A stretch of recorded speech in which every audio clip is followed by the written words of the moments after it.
ఒక మనిషి గొప్పవాడు అవ్వాలంటే ఆ మనిషి 100 ఏళ్ళు ఉండక్కర్లేదు.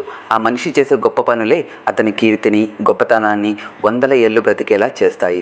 మనం మాట్లాడుకోబోయే ఆ గొప్ప మనిషి హిందూ సామ్రాజ్య స్థాపకుడు ఛత్రపతి శివాజీ మహారాజ్. శివాజీ మహారాజ్ గురించి నేను తెలుసుకున్న కొన్ని విషయాలు మీతో షేర్ చేసుకోవాలని అనుకుంటున్నాను.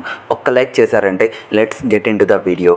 హిందూ సామ్రాజ్య స్థాపకుడు, మొఘల సైన్యం వెన్నులో వెనుక పుట్టించిన వీరుడు, భారతదేశ చరిత్ర మర్చిపోలేని ఒక గొప్ప ధీరుడు శివాజీ మహారాజ్.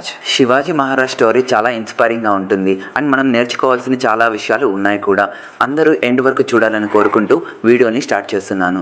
శివాజీ మహారాష్ట్రలో పూణేలో ఉన్న శివనేరి కోటలో షాహాజీ అండ్ జిజియాబాయి దంపతులకు 1630 ఫిబ్రవరి 19న జన్మించారు. శివాజీకి తన మొదటి గురువు తన తల్లి జిజియాబాయి. ఆమె శివాజీకి ఎలా ఉండాలి, ఆడవాళ్ళతో ఎలా నడుచుకోవాలి, స్త్రీకి ఎలాంటి గౌరవం ఇవ్వాలి అని చెప్పి నేర్పించింది. జిజియాబాయి పార్వతీదేవి పేరు తన కొడుక్కి వచ్చేలా పేరు పెట్టారు. పార్వతీదేవిని మహారాష్ట్ర, పూణే ప్రాంతాలలో శివై అని కొలుస్తారు. అందుకే శివాజీ అన్నట్టుగా పేరు పెట్టారు. శివాజీ తండ్రి అయిన షాహాజీ ఒక మంచి మహారాజు, మరాఠా సామ్రాజ్య స్థాపకుడు. శివాజీకి తన తండ్రి నుంచి యుద్ధ విద్యలు, రాజనీతి అనగా పాలిటిక్స్ అండ్ ప్రతి ఒక్క విషయాన్ని తండ్రి దగ్గర నుంచి తెలుసుకున్నారు. శివాజీ తన చిన్న వయసులోనే అన్ని విద్యలను నేర్చుకున్నాడు. షాహాజీ నిజాం రాజుల్ని ఓడించి మరాఠా సామ్రాజ్యాన్ని స్ప్రెడ్ చేసే టైంలో మొఘల్ రాజులు ఇంకొక రాజైన ఆదిల్ షాతో కలిసి షాహాజీని ఓడిస్తారు. ఆదిల్ షా షాహాజీని బెంగళూరుకి వెళ్ళిపోమంటారు. తన రాజ్యమైన పూణేని వేరే రాజుకు ఇవ్వకూడదనుకున్న షాహాజీ తన వంశం వాళ్ళే పూణేని రూల్ చేయాలని ఆదిల్ షాతో సంధి చేసుకొని షాహాజీ బెంగళూరుకు స్టార్ట్ అవుతారు. బెంగళూరుకి వెళ్లే ముందు పూణే రాజ్యాన్ని జిజియాబాయికు అప్పగించి కొడుకైన శివాజీకి జాగ్రత్తలు చెప్పి బెంగళూరుకి వెళ్తారు. శివాజీ తన తండ్రి స్థాపించిన మరాఠా సామ్రాజ్యాన్ని బాగా విస్తరించాలని అనుకున్నాడు. తండ్రి గెలుపు మరియు ఓటమిని స్టడీ చేశాడు. ఫైటింగ్ స్ట్రాటజీస్ అంతా బాగా నేర్చుకున్నాడు. చిన్న ఏజ్లోనే అనగా 17 to 18 ఇయర్స్ వయసులోనే బీజాపూర్ పైన శివాజీ యుద్ధం స్టార్ట్ చేశాడు. తన యుద్ధాలను స్టార్ట్ చేసిన 3 ఇయర్స్లోనే మొత్తం పూణేని గెలుచుకున్నాడు. మరాఠా సామ్రాజ్యాన్ని మళ్ళీ స్టార్ట్ చేశాడు. తన తండ్రి షాహాజీని ఓడించిన ఆదిల్ షాని ఓడించాలని కసితో ఉన్నాడు. శివాజీ గెలుపుని ఓర్చుకోలేని ఆదిల్ షా శివాజీని మెంటల్గా అండ్ ఎమోషనల్గా డిస్టర్బ్ చేయాలని బెంగళూరులో ఉన్న తన తండ్రి అయిన షాహాజీని అండ్ తన పెద్ద అన్న పైన అటాక్ చేశాడు. శివాజీ అండ్ వాళ్ళ పెద్దన్న కలిసి తన తండ్రి అయిన షాహాజీని కాపాడారు. ఆదిల్ షా మళ్ళీ ఇంకో ప్లాన్ వేసి అజిల్ ఖాన్ రాజుని శివాజీ పైన యుద్ధానికి సిద్ధం చేశారు. ముందుగా Afzal Khan Shivaji strength and weakness తెలుసుకున్నాడు.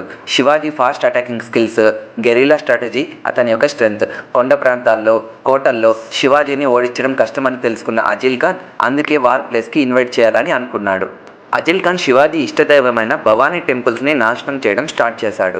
అజిల్ ఖాన్ ప్లాన్ అర్థం చేసుకున్న శివాజీ యుద్ధానికి తాను రెడీగా లేనని అజిల్ ఖాన్ను డిస్కషన్కు రమ్మని చెప్పాడు. అజిల్ ఖాన్ బుద్ధి తెలిసిన శివాజీ ముందుగానే ఉక్కు కవచాన్ని అండ్ ఐరన్ హ్యాండ్ పంజాని పెట్టుకొని మీటింగ్కి వెళ్ళాడు. అజిల్ ఖాన్ తన బుద్ధి బయట పెట్టి శివాజీని దొంగ దెబ్బతో కత్తితో పొడవడానికి ట్రై చేశాడు. అంతలో ఫాస్ట్గా శివాజీ ఐరన్ పంజాతో అజిల్ ఖాన్ని అటాక్ చేసి నరసింహస్వామిలాగా చీల్చి అజిల్ ఖాన్ని చంపేశాడు. అజిల్ ఖాన్ని చంపిన వార్త మహారాష్ట్ర అంతా స్ప్రెడ్ అయ్యి శివాజీ కీర్తి మారుమోగింది. బీజాపూర్ సుల్తాన్ శివాజీ పైన బలమైన సైన్యాన్ని పంపించాడు. వాళ్ళందరినీ శివాజీ ఓడించాడు. అప్పటి నుంచి శివాజీ కీర్తి మహారాష్ట్రనే కాకుండా యావత్ భారతదేశానికంతా తెలిసింది. యుద్ధంలో శివాజీ ప్రతిసారి కొత్త స్ట్రాటజీస్తో వస్తాడు. గెలుస్తా అని తెలిస్తే మాత్రమే యుద్ధానికి వెళ్తారు, లేదు అంటే సరైన సమయం కోసం వెయిట్ చేసి మరీ యుద్ధంలోకి వెళ్తారు. తన తండ్రి అయిన షాహాజీ ఉన్నప్పుడు 2000 మంది సైన్యంతో ఉన్న మరాఠా రాజ్యం శివాజీ రూలింగ్ వచ్చేసరికి అది 1,00,000 మంది పైగా పెంచాడు. సైన్యం విషయంలో శివాజీ చాలా జాగ్రత్తగా ఉండేవాడు. అందుకే శివాజీ సైన్యం మరాఠా రాజ్యం కోసం, భారతదేశం కోసం తన ప్రాణాలు కూడా ఇచ్చేవాళ్ళు. శివాజీ అటాక్స్కి భయపడిన ఔరంగజేబ్ తన బావ అయిన షాహిస్తా ఖాన్ని 1,00,000 మంది సైన్యంతో శివాజీ పైకి పంపిస్తాడు. శివాజీ షాహిస్తా ఖాన్ చేతిలో ఓటమిని చూడాల్సి వచ్చింది. 2-3 ఏళ్ల తర్వాత శివాజీ మళ్ళీ షాహిస్తా ఖాన్పై అటాక్ చేసి పూణేని అక్వైర్ చేశాడు. శివాజీ రాజ్యాన్ని గెలుస్తూ తన మరాఠా సైన్యాన్ని స్ట్రాంగ్ చేసుకుంటూ వెళ్ళాడు. ఔరంగజేబ్ తన దగ్గర ఉన్న రాజపుత్రుడైన రాజా జయసింగ్ని పంపించాడు. రాజా జయసింగ్తో ఓటమి తప్పదు అని తెలుసుకున్న శివాజీ సంధికి వచ్చాడు. శివాజీ మొఘల్స్ తరపున సర్దార్గా కూడా పనిచేశాడు. ఇలా శివాజీ చేయడం గల కారణం ఏంటి అంటే శివాజీ మరో శత్రువు అయిన బీజాపూర్ సుల్తాన్ని ఔరంగజేబ్ సైన్యం సహాయంతో చంపాలి అని ప్లాన్ వేశాడు శివాజీ.